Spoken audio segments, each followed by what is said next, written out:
क्या पुराण पाखंड है या फिर उसमें माइथोलॉजी से ज्यादा ज्ञान है? स्वागत है आपका वंशावली में। आप सभी को सादर प्रणाम।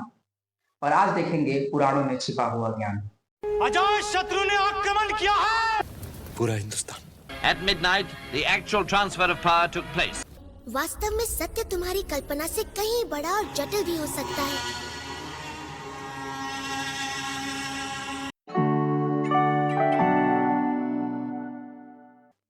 पुराणों पर विमर्श करने से पहले हमें उसके इतिहास पर जाना पड़ेगा।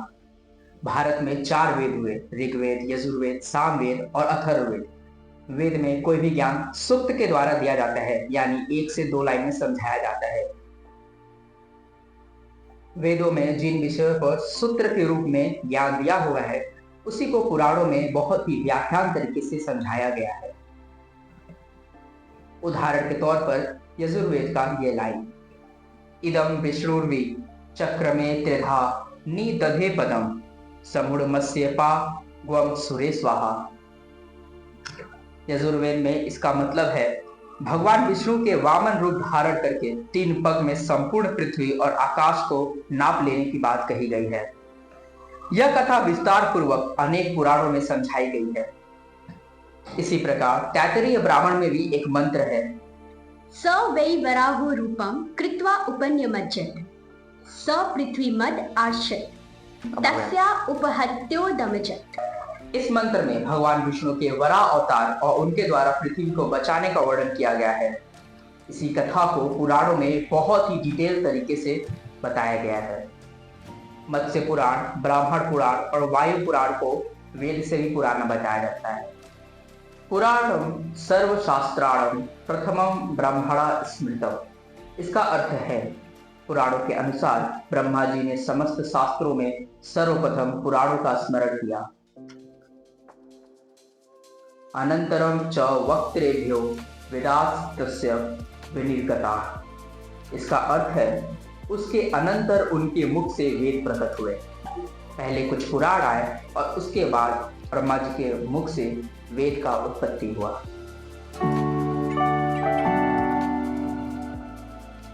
कुर्म पुराण में दी गई सूची के हिसाब से ये 18 पुराण माने जाते हैं। ब्रह्म पुराण, पद्म पुराण, विष्णु, शिव, भागवत, भविष्य, नारद, मार्कंडेय, अग्नि, ब्रह्मवैवर्त, लिंग, वराह, वामन, कुर्म, मत्स्य और गरुड़ पुराण। हालांकि देवी भागवत पुराण में शिव पुराण की जगह वायु पुराण का वर्णन है, लेकिन कई विद्वान वायु पुराण को ही शिव पुराण का एक पार्ट मानते हैं। देवी भागवत पुराण के हिसाब से 8 पुराणों का नाम याद करने का तरीका है, मद्वयम, भद्वयम, शैव, व्रत्रयम, वचुतुष्टयम, अनाप लिंग पुष्कानि पुराणानि पृथक पृथक। अर्थात 18 पुराण में म नाम से शुरू होने वाले 2 पुराण हैं, मत्स्य और मार्कंडेय। भ से शुरू होने वाले भागवत और भविष्य। 3 पुराण ऐसे हैं जो ब्र से शुरू होते हैं, ब्रह्म पुराण, ब्रह्मवैवर्त पुराण और ब्रह्मांड पुराण। व से शुरू होने वाले 4 पुराण हैं, वामन, वायु, विष्णु और वराह। इनके अलावा अ से अग्नि पुराण, ना से नारद पुराण, प से पद्म पुराण, लिंग से लिंग पुराण, ग से गरुड़ पुराण, कु से कुर्म पुराण और स्क से स्कंद पुराण।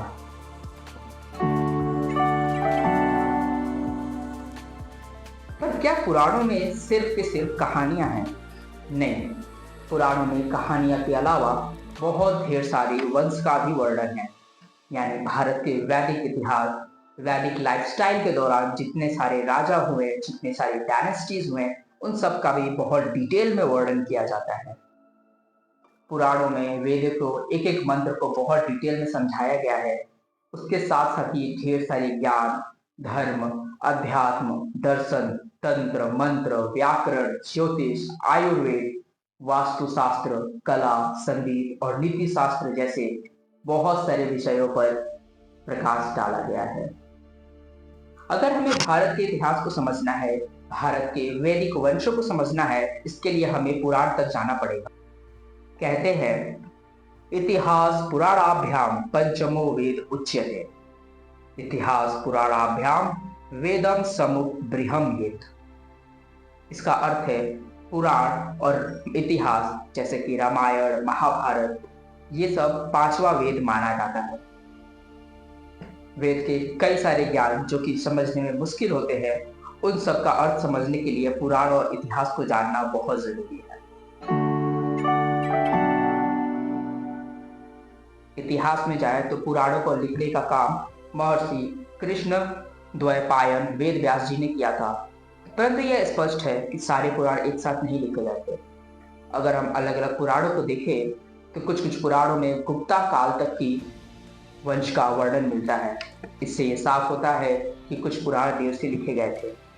सच तो यह है कि जैसे जैसे प्राचीन भारत में वंश आगे बढ़ता रहा, पुराणों में और चीजें ऐड होती गई।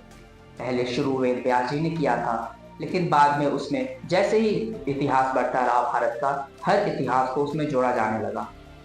यही कारण है कि भविष्य पुराण में आधुनिक यानी अंग्रेजों और मुगलों का भी वर्णन मिलता है।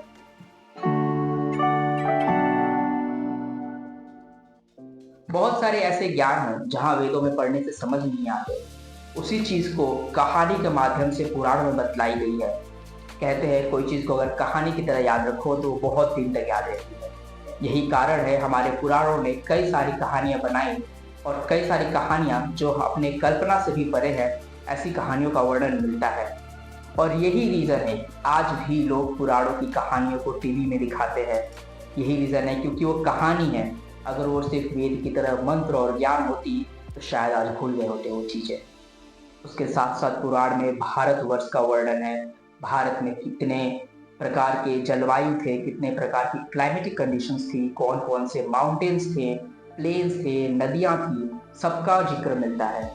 इसके अलावा पुराण में भारत की सबसे प्राचीन वंशावली, कहाँ से राजा शुरू हुए, कौन सबसे पहला राजा था, उसके बाद कैसे ढेर सारे वंश आए, जैसे कि यदुवंश, इक्ष्वाकु वंश, श्री राम जी, श्री कृष्ण जी का वंश, बुद्ध जी का वंश, ऋषभनाथ का वंश, सबका वर्णन है पुराणों में।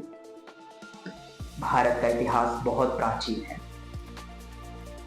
सच तो यह है कि हमारी कॉलोनियल एजुकेशन सिस्टम की वजह से बचपन से ही हमारी ऐसी मेंटालिटी बन जाती है कि पुराण में सिर्फ माइथोलॉजी है, पुराण में कुछ भी जानने लायक नहीं है।